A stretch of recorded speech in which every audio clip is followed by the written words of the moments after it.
Welcome back to the Round 12 SuperCoach review.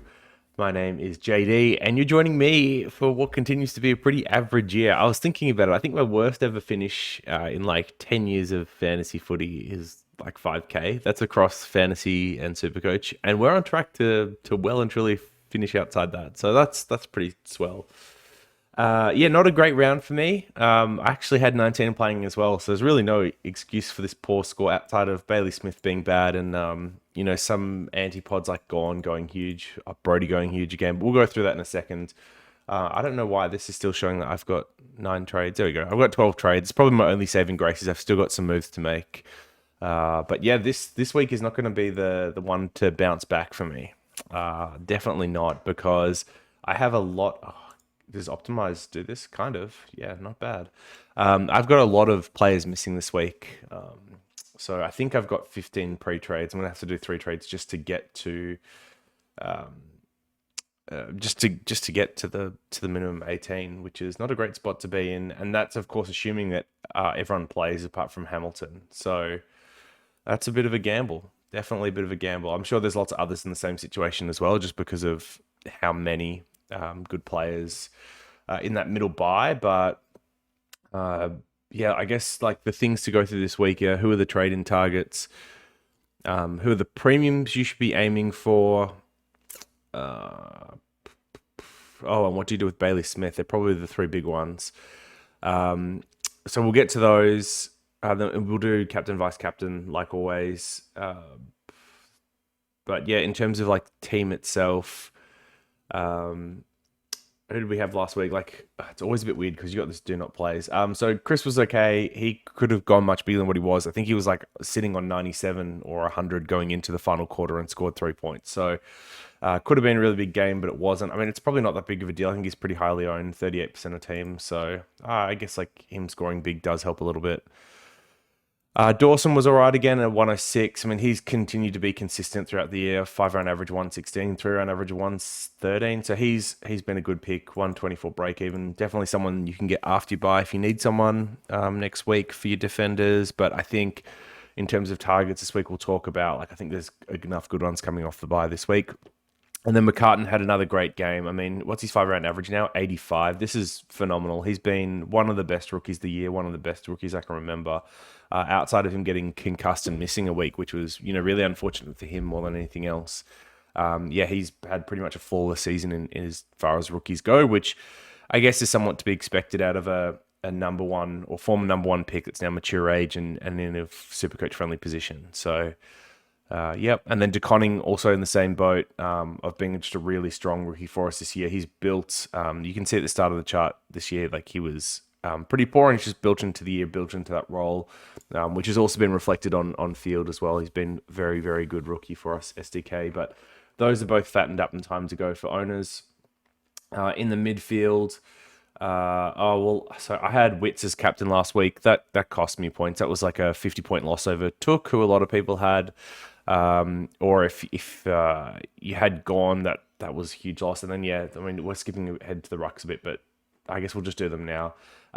Darcy here over Gone, that was another 100-point loss. So yeah, those two, like the captaincy and then Darcy instead of Gone was 150. This is like somewhat to be expected with Darcy. You do get the up and down games with him a little bit. You've just got to hope that they balance out throughout the year. But Meek staying in the side long term would be problematic. And it also didn't feel like Darcy was moving as well as what I've seen him in the past, which is also a little bit of concern. So hoping we get a bounce back this week against the Hawks side, which they will have a number one ruck this week. But yeah, not great. And Meek was like good enough to not get dropped as well, and I don't think Taberner's returning, who he was in the side for. So I think Meek plays another week. I guess we're gonna get these bad scores like during the buys is probably better, but no, actually no. That 59 straight counted for me, and it'll count again this week if he scores poor. So I actually need good scores out of him. For those that have maybe more playing and didn't have like a Thompson or a Hamilton kind of get dropped unfairly, then you'll be all right. Thompson, Hamilton. Neil was like somewhat disappointing. I think he played better than his 87 reflected. Oliver was good. Took was obviously really good. McRae was just okay. But I mean, the Dogs on a whole were just okay. Petrarca was woeful. That was really bad. It's like these are two terrible weeks from him. His price is ridiculously cheap. He lost another 40k. Oh my god. So he's 523 with a 186 break even. 480k. For those that are playing like League, or even if you've got, I don't know, for whatever reason, amazing cash generation, you could look at Petrarca as a M9 if you didn't already have him after his bye. That's something you could look at, or if you like slow to finish your team, you could look at him after his bye for M9. He should bounce back, especially post bye, but yikes, there's a couple of bad scores.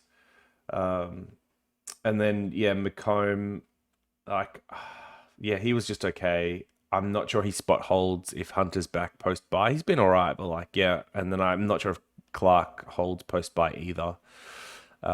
Just given West Coast Eagles returns, and then Stevens.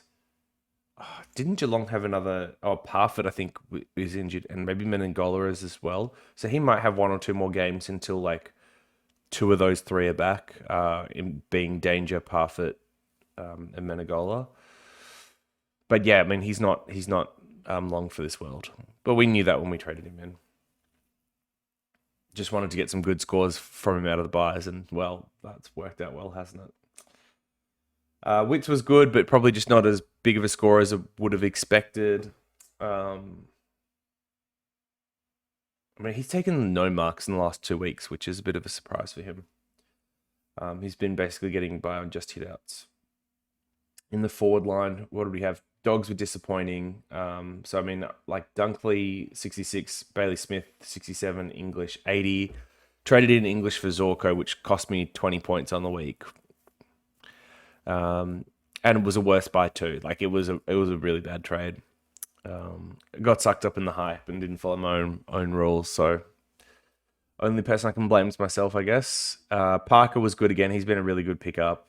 And then Degoe had like an 89 afterward. He had like a 112 last week. So his last couple of weeks have been good. He's 3-round average up to 95, which is still terrible. I'm probably trading him at his buy. I think has he got a low break even 59? He should be able to make that against the D. So at least he shouldn't lose more money this week. But yeah, I mean, having Darcy Cameron or Brody, there would be much better than this. But yeah, I guess the Dogs I'm not too worried about, apart from Bailey Smith, which I guess we'll talk about now. He is a must trade. He's out for this week. Then he's got 2 more weeks that he's out. His break even's 143. So I think you trade him out.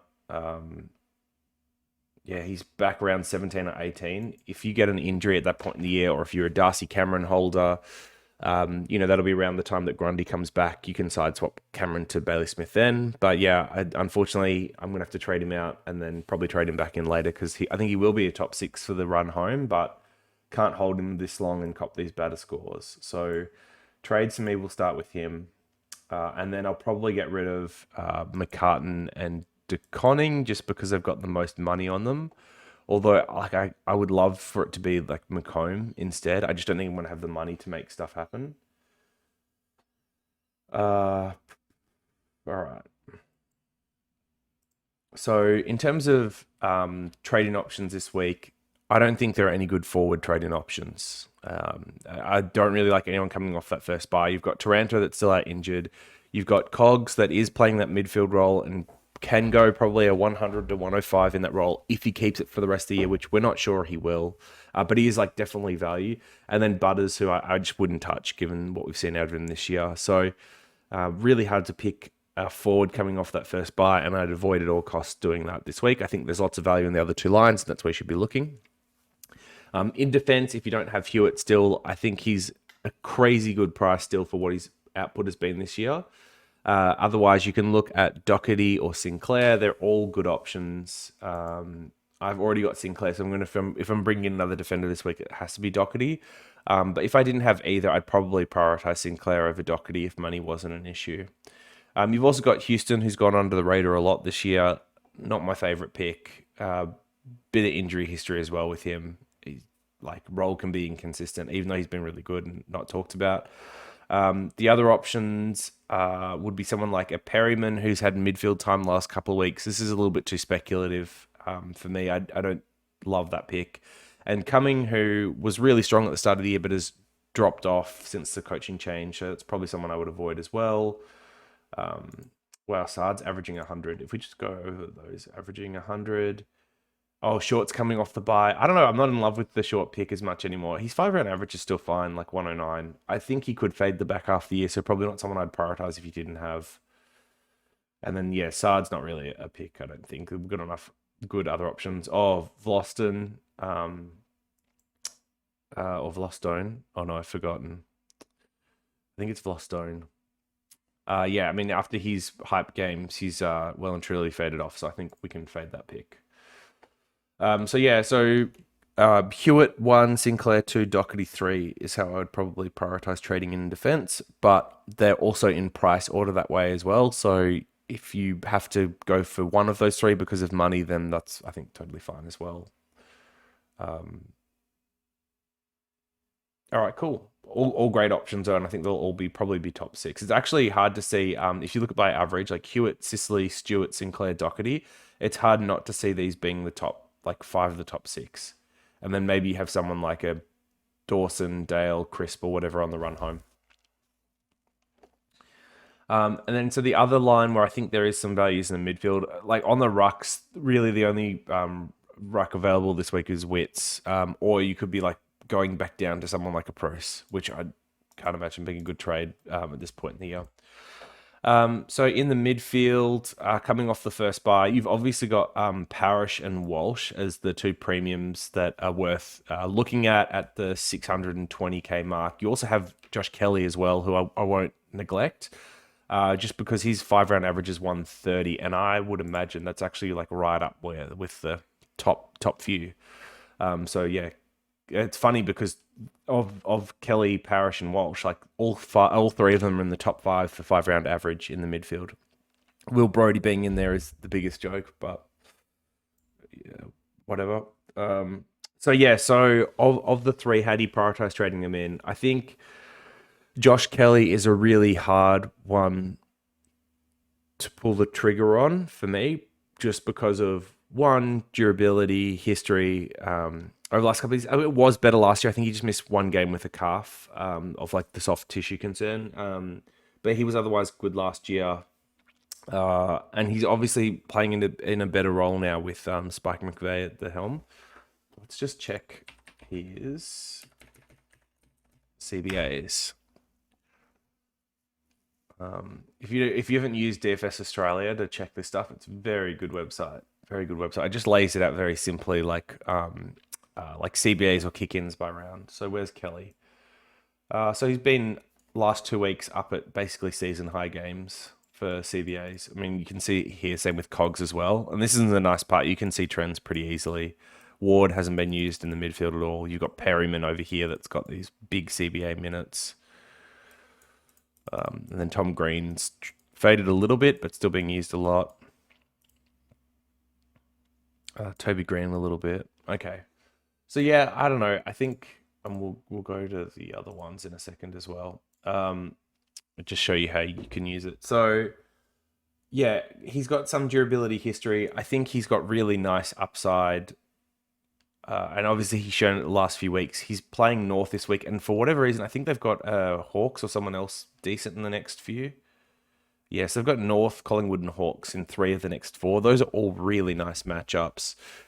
Still have Essendon to play on the run home as well. So yeah, like their fixture's not bad. It's probably better in the next few, but not as good. Like once you get to this part, Port's been better defensively. I'm sorry, I know my head's in the way, but you can kind of make it out. Brisbane, Carlton, Swans, Dogs are all kind of pretty good restricted teams. Same with Freo. I don't know if you care about league finals, having Bulldogs and Freo as your semi-final and final isn't great. But the next few are definitely nice matchups. Okay, so then it goes to Parish and Walsh then. So both have been really good. Both got like nice 5 round averages. I think Sam Walsh got slightly better on the 3 round average. Walsh is an interesting one because he obviously had the syndesmosis, which interrupted the preseason. Interrupted preseasons aren't normally good, but I mean, he's obviously built into it by now. And he's put in some monster scores over the last few weeks. You can see here like a 149, a 133, and a 123 coming into the bye here. If we look at Walsh's CBAs, it's interesting because the last few weeks it's actually gone down. They have been using him a bit more on a wing. And like he's still at stoppages around the ground, that type of stuff, just not at the CBAs as much. But it's a little bit interesting to think about, like, does this make him a good pick or a bad pick? Which is like hard to answer because, you know, normally we correlate better scoring with more CBAs. The fact that Walsh has been able to score more with less is a good sign. It probably means he's got some consistency and some floor to him. But it does make you a little bit concerned when you compare it to someone like Parrish, who you can see is Essendon's #1 CBA mid, averaging 79% on the year. So, fantasy team, just shout out the middle. See, we're going well in one format at least. Team's fully pre-mode too. I seem to have like dodged all the bad picks that I had got in SuperCoach and like got all the good picks I missed in SuperCoach. But anyway, should have reversed the teams I'll be flying in SuperCoach this year. Guarantee. All right, so yeah, Parrish and Walsh. I think like I really like Walsh, even though I'm a Bombers man. I really like Walsh. Probably one of my favorite players, and I more likely than not would have started him this year if he didn't have the syndesmosis. I think Anna and I both had him in our teams pre that point. Carlton's fixture on the run home is like, it's all right. I mean, Essendon and Richmond, the next two are pretty good. But then Freo, Saints, not great. West Coast is good. Geelong, not great. GWS, Adelaide, good. And then Brisbane, Melbourne, hard. And then Collingwood, so. I don't know. I think Carlton's fixture's all right. There's enough. He doesn't need to like beat up on bad teams either. He scores well against good teams, just as well as he can, the poor teams. So I like Walsh as an option a lot. It's really hard to split between him and Parrish. I think the only thing we've seen with Parrish is that higher elevated level of scoring for a longer period in the back half of last year. So this SuperCoach gold here, that means Carlton have restricted SuperCoach midfielders the most when it comes to points. That's an unfortunate matchup. I wouldn't have thought they're #1. But I guess it looks at all midfielders, not just premiums, and maybe other midfielders score poorly. I guess it's quite hard when you're against like Hewitt, Walsh, Cripps, Kennedy, these types. Like they're going to take a lot of touches and opportunities off you. So yeah, Darcy Parish around the same price as well. We saw him go on an absolute tear last year, and we thought he was a little bit underpriced. He's actually a really good pick this year for anyone that started him. One of the top mids for SuperCoach so far, and the fact that people haven't been like talking about him as a must trade in is pretty interesting. Essendon still has both West Coast and North on their fixture, which is nice. Unfortunately, they can't play themselves. That'd be pretty handy. But this fixture as a whole looks pretty soft. Essendon's had it like a hard run early, so there's no more Dogs. There's no more Melbourne. I think there's Brisbane once. No more Geelong. And after this week, Carlton's gone as well. Like, I don't know. I think Parrish's run home's pretty good now that I look at it. So I think I would tip Parrish of the two just because he's done it for a little bit longer, didn't have the interrupted preseason. There's upside if Essendon improves, doesn't have the concerns with the CBAs like Walsh does. So I guess it would be Parrish over Walsh. But I don't know. I just really like Walsh. There's something that draws me to him, even though that I'd probably have Parrish ahead. So they're the expensive, the premium ones in the midfield that you could look at in Parrish, Walsh, and Kelly. And then we've got discount options, I guess, as well. In Zach Merritt is probably the main one. Ollie Wines is one that I've seen people talk about. He had a very good run home at the end of back end of last year. 55k more, and this is like halfway between Merritt and Parrish, Walsh, Kelly. I'd rather go the discount option, or I'd go to Parrish, Walsh, or Kelly. I wouldn't look at Wines. So yeah, just on Zach Merritt, he's had he was a 115 the last couple of years in terms of averages, a 106.1 for the year so far with this 57 included. I think you take that out and he's sitting more at 110, which means you're potentially getting a very good midfielder for quite a good price. We've already touched on Essendon's fixture on the run home being pretty good, outside of maybe a couple of games here or there. And what else did I say about Merritt? He durable, which is nice. I mean, he obviously had the syndesmosis that he returned to a bit earlier than you would otherwise expect this year, and he still scored well through that. But yeah, I mean, I think the week off, it's a bit like Walsh. Like, you've come back from injury middle of the year, you've built some form, you've built some endurance, you've built a running base. Having the week off and then attacking the back end of the year, you could see these players come home pretty strong. So yeah, at this price point, this is ridiculous. So like, if we go back to the magic number, 100K is roughly like 20 points a week in average is what you're paying for. So like, yeah, every 100K extra, you'd expect the player to score an extra 20 points per week over the next guy. Parish, Walsh, and Kelly, I don't think any of them outscore Merritt by 20 points from here to the end of the year. They could, don't get me wrong. But like, that's just to give you an idea of how good of a deal you're getting on Merritt. Like, he's definitely underpriced. He's just risks being quite far away from the top 8 compared to some of these other guys. And for me, that is a little bit of concern, because I've got Petrarca and Cripps already who are looking a touch shaky. So to add Merritt into the mix, means I've really only got one more premium midfield spot, and I'll be missing out on at least some of Mills, Laird, Parish, or Walsh are probably like the 4 big ones I don't have, I would say. So yeah, that's I guess the only concern to me. And so if I could get one of the big dogs this week and still pay up for like a Laird next week, I think I would. But the situation in reverse doesn't really exist. There's no one of Merritt's value at 520K next week that I could get. So there's no point for me paying up for Parish now and then going to find a discount option next week and there being no one there. So that's where being able to plan ahead is really useful, and having like spreadsheeted out what your trades are going to be, which I still need to do for this week to figure out which way I'm going to go. But I'll pencil in some trades now to show you, because I think Laird is the one that I want as my last midfielder, just given their nice run home. Yeah, so I think that's it. So Bailey Smith must trade. In defense, Hewitt, Sinclair, Doherty are the 3 targets if you need a defender. Otherwise, if you can hold on, it's worthwhile, because you've got Stewart, who obviously had the concussion game. He dropped money. He's got a 144 break even. He'll drop price again when he comes back. You get him for sub 600K, which is all right. Then yeah, in the midfield, I think I've got them Parish, Walsh, Kelly, if I was to rank them 1, 2, and 3. But I really like both Parish and Walsh's options, and I don't mind Jelly as a risk either, despite the fact that he's burnt me in the past. But I mean, he's free of Leon Cameron, so let's celebrate.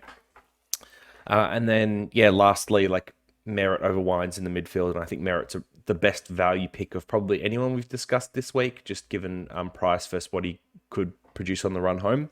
The only other defender worth talking about actually might be Whitfield, for those that haven't.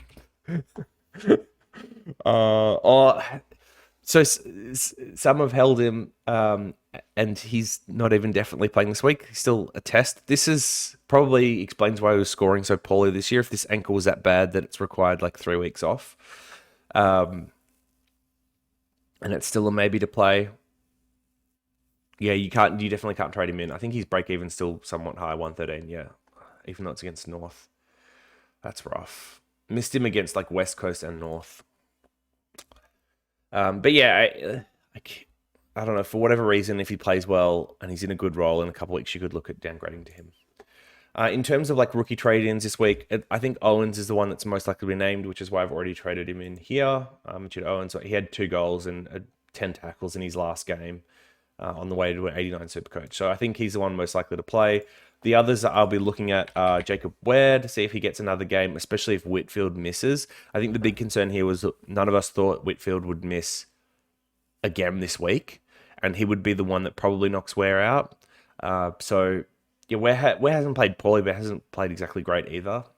So yep, he could be one. And then the other option is Sam Durden, who was the mature age recruit for the Blues in the mid-season draft, was formerly listed, I think, at North. So he'd be coming in for like a Wiedering, which seems, somewhat likely this week. I think there's a good chance we get him. So that's probably the one that I'm looking to trade in. Otherwise, look, Essendon might play Tex Wanganeen again. Nope, as a forward. So if you do need a forward for whatever reason, like maybe he plays in. The funny thing is though, like his break even's not good. He had a I think, oh yeah, he had a two, and then last week, well, sorry, the week before the bye, he had a 29 as well. I think he was playing sub, so he should have actually gone down in cash, but 102k is the floor. That's a fun fact for you. But yeah, I guess you could look at that if you're like really desperate for someone to play, but he's not going to score you points, unfortunately. So yeah, so Durden, and then for me, I'll be looking at getting into players now. Unfortunately, I would love to wait for Stewart rather than getting Doherty. I just don't think I can make it happen. Let's just have a quick play though. So let's get Merritt in the midfield. And then, so let's say I held De Koning and got rid of McComb instead. There's no one I can get that is worth... Yeah, that's unfortunate.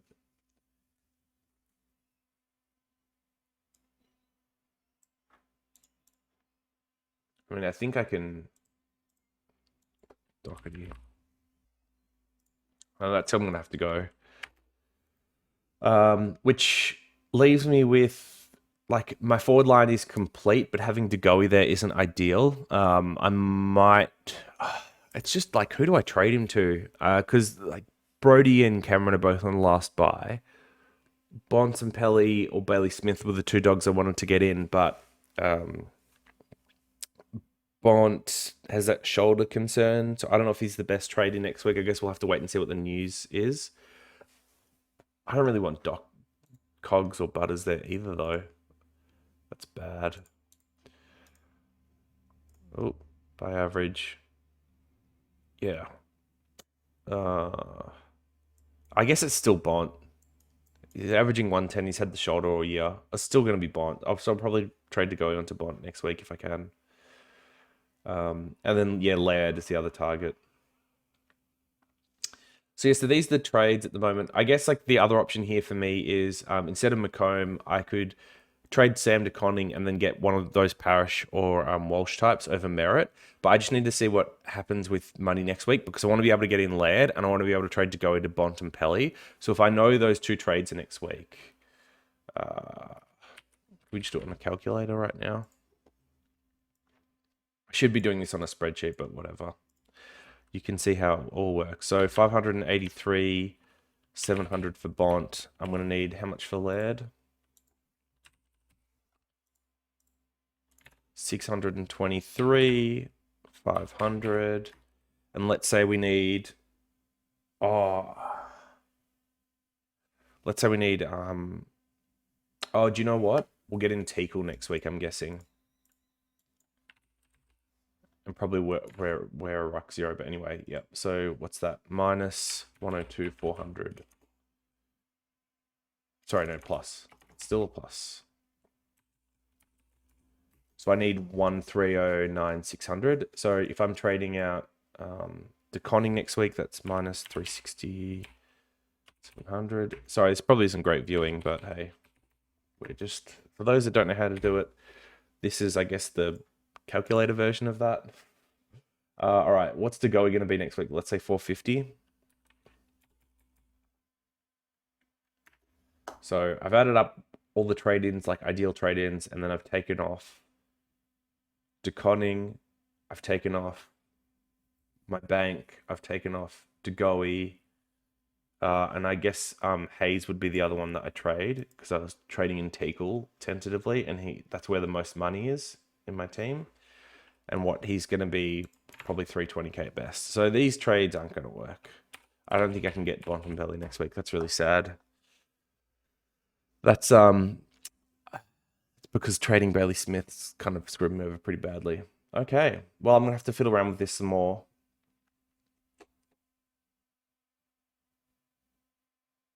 But yeah, I mean, these will be the trades for this week. It's probably a question of like I could hold on.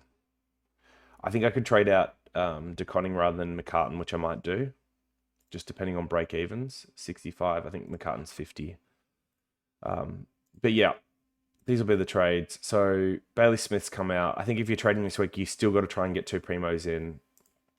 And then for this week, that means I've got 6 playing in defense. Hamilton won't actually play, so that's and McRae's out, so that's 6 in the midfield, so that takes them up to 12, 14 in the rucks, and then 18 in the forward line. So that's 18, not including Hamilton, but I am reliant on us having a defender rookie, so Durden or Ware. Owen's getting named, and then I think the other Durden's pretty safe to be playing, and then everyone else is primo. So at least I've got a fair few primos this week. 14 with 4 rookies, but yeah, just having the 18 is not good because any of the bad scores are going to go straight into my side. You know, Durden being a small forward, Owen's not having a great game already. Oh, it's 15 primos with 3 rookies, right?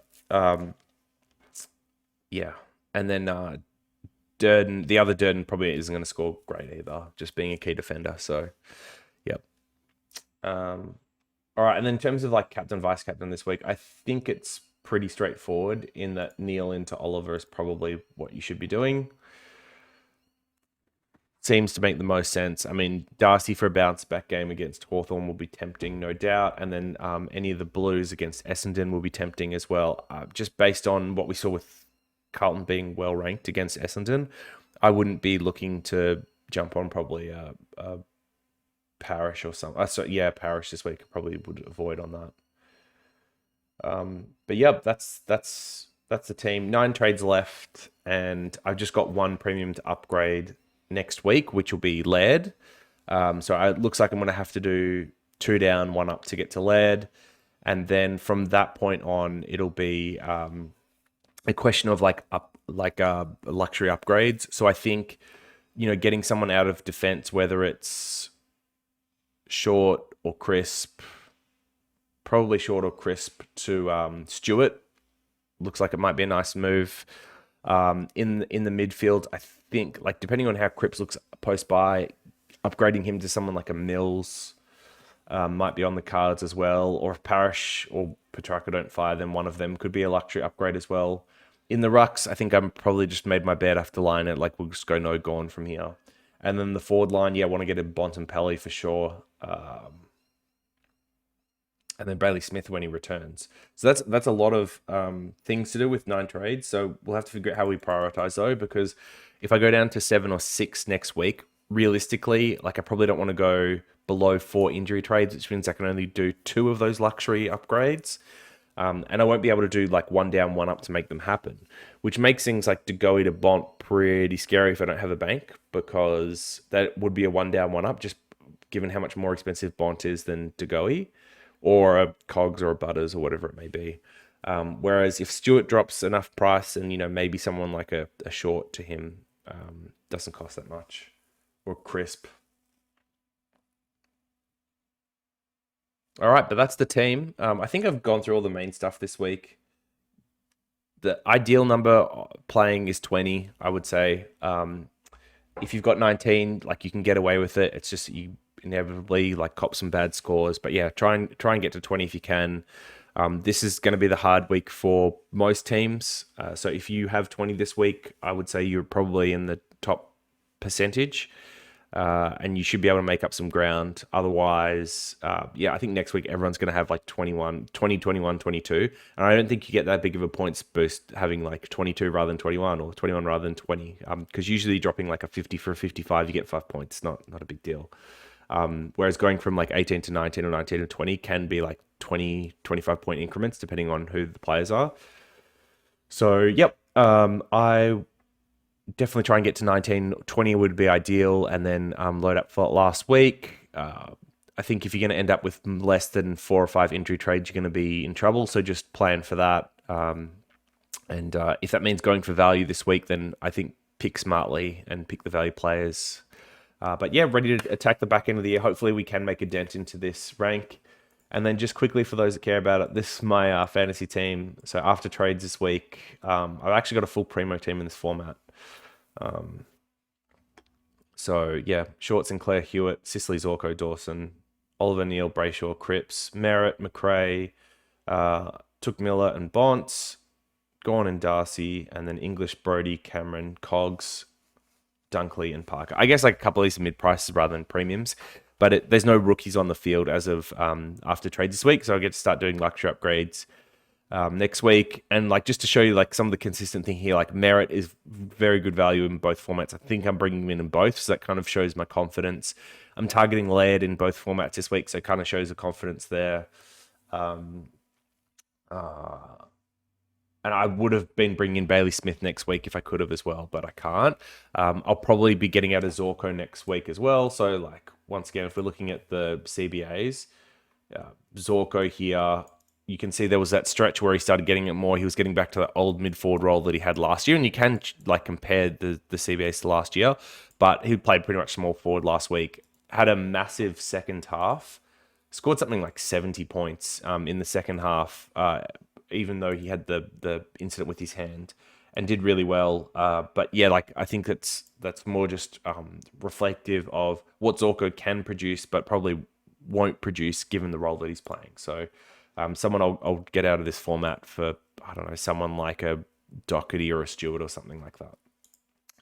But yep, that's my team. That's where I'm at. As always, hope you're doing well. Leave your questions, comments down below. I'll answer them as I can. But I think first teams will be out tonight for Richmond Port. So if you don't hear back from me, we'll definitely be updating you all with final trades on Friday like we normally do. I don't think we'll do it before the Richmond Port game just because it's not SuperCoach relevant for the most part. But yeah, seeing what rookies we get out of Carlton and GWS in particular, or as well as Saints with Owens, is going to be the important stuff this week. So we'll make sure we give you updates on those through George's channel, who just hit 5K subs, which is pretty bloody amazing. So shout out to George. Shout out to the Fantasy Take TV community, and I'll see you guys in the next one.